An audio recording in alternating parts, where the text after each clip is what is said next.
Hello, everyone, and thanks for joining us for the deep dive. Great to be here. Today, we're exploring a district in Tokyo that reveals a remarkably rich, often overlooked history. We're talking about Mikawashima in Arakawa Ward. Yeah, it's one of those places you sort of imagine peeling back layers of time, right? Underneath what looks like a pretty ordinary cityscape. Exactly. And our mission today, really, is to cut through the noise and give you a kind of shortcut to Mikawashima's most fascinating historical stories. And some truly surprising spots for visitors, too, right? Hidden gems. Absolutely. We want to show you how this area, often seen as kind of peripheral, played this crucial, often unseen role in Tokyo's development. It offers a really unique perspective, doesn't it? Away from the usual glittering center of Tokyo. It really does. And our sources for this are pretty diverse. We've looked at local history walks, academic research, travel blogs. Even a famous Japanese TV show, I hear. That's right. So a real mix. Okay, let's dive in. Let's unpack this. One, the land in its name. From riverine island to urban outskirts. So, Mikawashima. The name itself seems to hint at a deeper history. What do the origins of that name tell us about the actual landscape? Oh, absolutely. It's quite revealing. What's fascinating is that there are multiple theories floating around, Oh. but the one that seems, well, historically more plausible suggests it came from being surrounded by three rivers. Ah, the Migawa in Mikawa. Exactly. The Naka River, the Old Tone River, and the Arakawa River. They essentially form this island-like landmass. A literal Three Rivers Island, then, kind of. Makes sense with Tokyo's geography. Mm-hmm. Now, I've also heard a story, a popular one, about Tokugawa Ieyasu bringing farmers over from his home province, Mikawa. Is there anything to that? Right, you hear that one a lot. It's a nice story, but when you look at the historical context, the records, like the Hojo clan's land register, Okay. they show the name Mikawashima already existed before Ieyasu even showed up in Edo. So the timing doesn't quite work. Not really. So while it's a charming tale, the river origin seems much more strongly supported. And you can even see hints of this in early Edo-era ukiyo-e prints. Those classic woodblock prints. Yeah, those iconic ones. They actually show Mikawashima as just vast farmlands, very few people. It really reflects how challenging the geography was. Challenging geography sounds like a bit of an understatement. What exactly made it so tough to settle there? Well, the main culprit was the Arakawa River. It was famously known as the Arakawa. Yeah. The raging river. Raging river. Because it flooded. Yeah. Constantly, making permanent settlement extremely difficult, almost impossible sometimes. The name Mikawashima itself is even said to link back to this unstable, waterlogged terrain. Wow.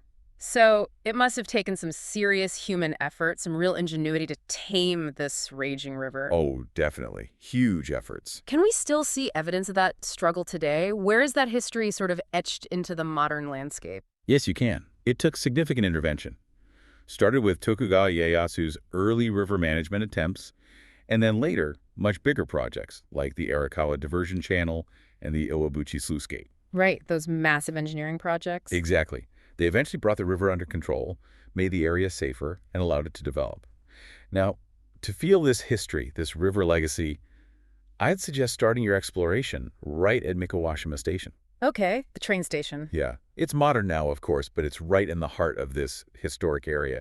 It's a great launching point to just, imagine that former wilder landscape. And is there anything nearby that gives a more direct link to that water-dominated past? There is. Just a short walk, maybe 300 meters from the station, kind of tucked away in the back alleys. Mm-hmm. You'll find a small shrine. It's dedicated to Ryujin Sama, the dragon god. The dragon god, connected to water, I assume. Precisely.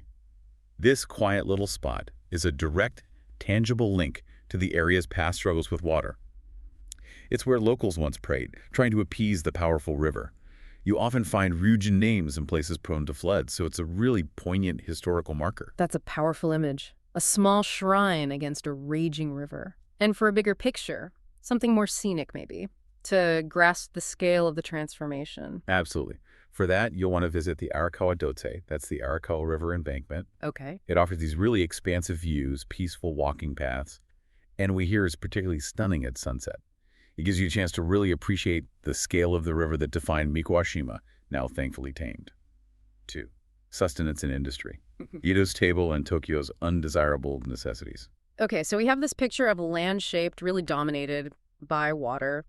But how did people actually live there? How did they sustain themselves, especially in the early days? And then how did Mikawashima become this While crucial but maybe overlooked part of Tokyo's industrial machine. Right, that's the next layer of the story. Back in the Edo period, before all the modern industry, Mikawashima was actually a vital agricultural hub. Really? Farming. Yeah, it was renowned for something called Mikawashima-na. It's a type of versatile leafy green. Mikawashima-na. Okay. It became a beloved Edo traditional vegetable. Super popular. Apparently, it was even served to the shogun during his suruganari, those ceremonial crane hunts. Wow, served to the shogun. That's quite an endorsement. Must have been pretty special. It really was. It reflects its esteemed place in Edo cuisine. It was a staple food, especially important in winter, providing essential nutrition when maybe other things were scarce. Huh. Does it still exist? Can you find it now? Well, it almost vanished. Competition from, foreign vegetables, urbanization, Yeah. the usual story. But there are now these really exciting hometown revival efforts trying to cultivate it again. Oh, that's great. But yeah, as Tokyo grew and modernized, Mikawashima's role shifted quite dramatically. How did that happen? What changed it from being, Edo's vegetable garden to Tokyo's industrial backyard, essentially? Well, it's a fascinating and maybe slightly gritty part of urban development.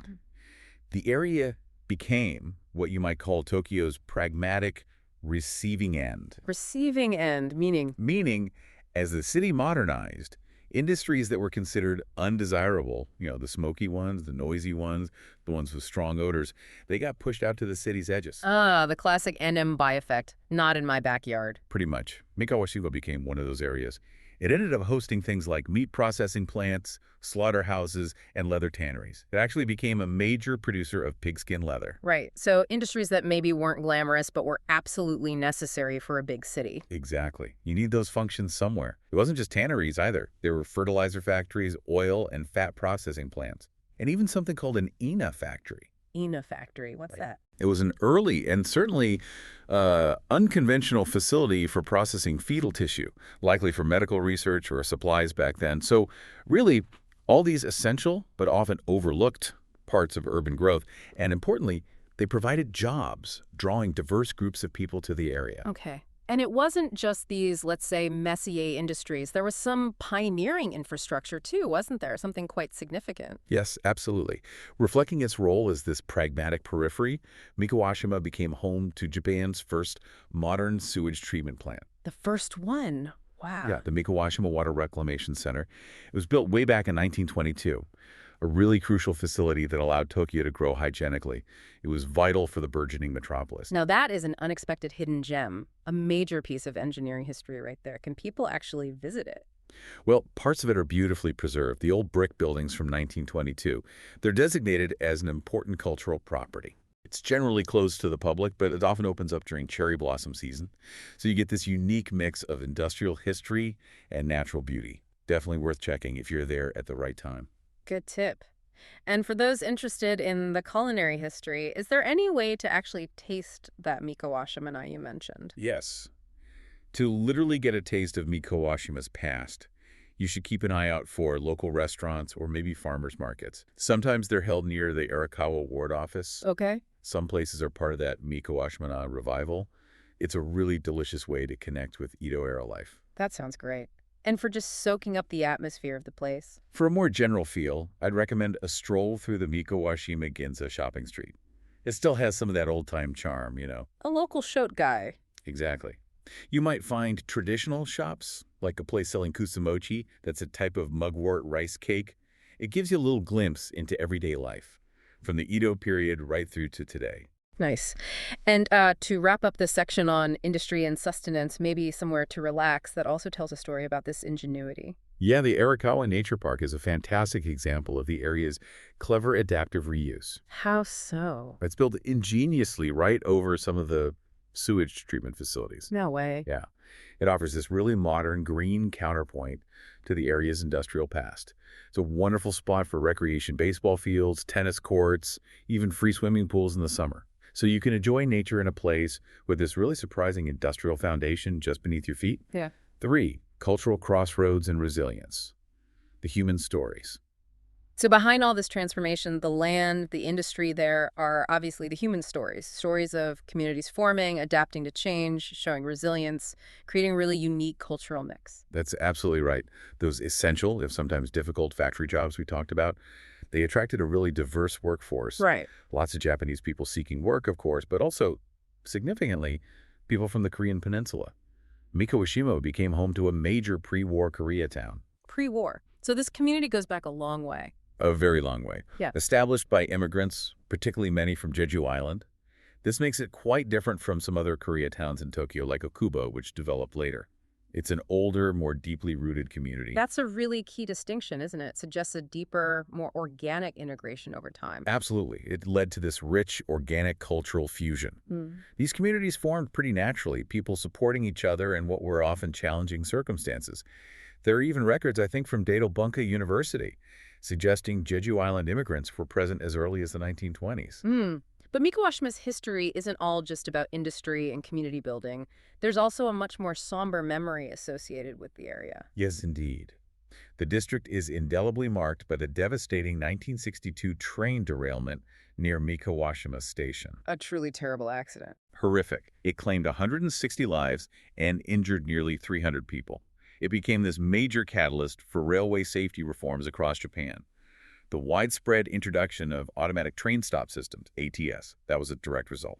It's considered one of the 5 great post-war accidents of the old Japanese national railways. Such a profound tragedy, but one that ultimately led to nationwide safety improvements that save lives today. And wasn't there another earlier incident involving sumo wrestlers? Yeah, that's a fascinating, lesser-known bit of history. Mm. In 1923, there was a dispute between some sumo wrestlers and the governing body, the Donihan Sumo Kyokai. What happened? The wrestlers actually boycotted a tournament over pay and conditions, and they barricaded themselves inside a factory right here in Mikawashima. Wow. Early labor activism in the sumo world. Kind of. It's a really interesting snapshot of the times and highlights the community's, perhaps, defiant spirit.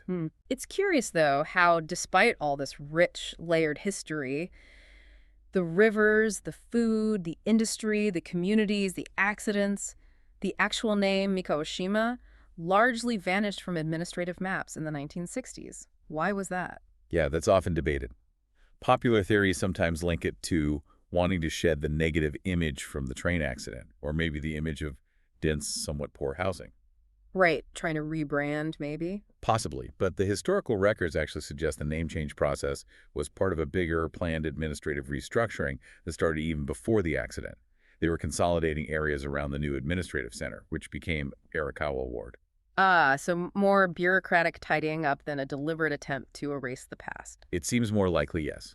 But it's still an example of how administrative changes can sort of subtly erase historical place names, even when the community and its identity persist. Let's talk about finding those authentic experiences today. For visitors looking to connect with that vibrant cultural mix, especially the Koreatown, what would you recommend? Oh, you should definitely dive into Mikawashima's Koreatown right around the station. It feels very authentic, less commercialized perhaps than some others. What can you find there? You'll find historic Korean grocery stores, unique little shops, lots of great barbecue restaurants. We heard Maman Shoten does amazing kimchi, and there's a place called Shinjitsu Ichiro, a Mappo tofu specialist. Yeah. It was famously featured on that TV show Kodoku no Gurom, Solitary Gourmet. Yeah. A real foodie adventure awaits there. Just engaging with the local shopkeepers gives you a glimpse of genuine downtown hospitality. Sounds fantastic.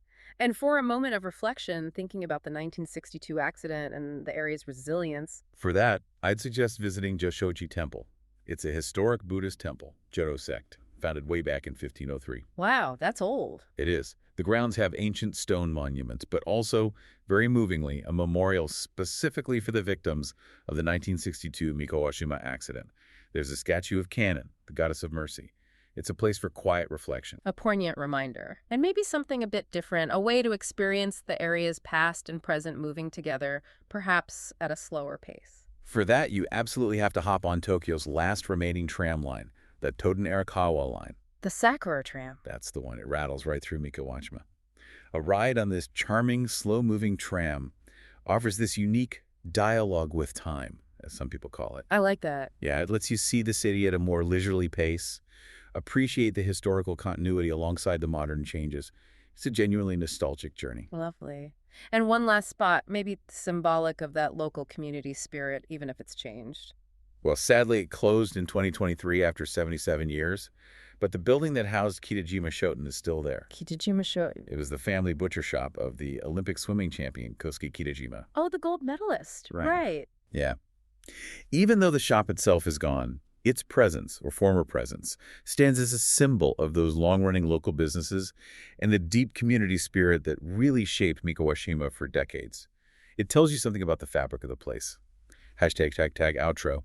Well, as you can hopefully see, Mikawashima isn't just a place to, see with your eyes. It feels more like a district you need to read and maybe experience with your heart. Mm-hmm.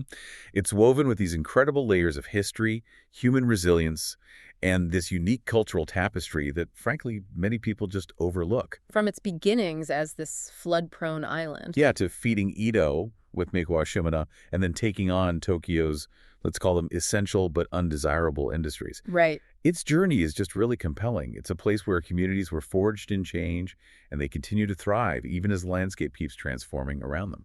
We really hope this deep dive has given you a newfound appreciation for the hidden depths you can find in Tokyo, and maybe inspired you to explore these less trodden paths yourself. Go uncover the stories behind the everyday streetscape. And Mikawashima's history really highlights something important, doesn't it? How the essential, yet often unseen or unwanted functions of a growing city get pushed to the edges. Yeah. And how that process, in turn, fosters these unique communities and sometimes unexpected innovations. So maybe a final thought for you, our listener. What similar peripheral areas exist in the cities you know? And how might their untold stories be shaping our present and maybe even our future? Something to think about. Thanks for joining us on the deep dive. Thanks, everyone.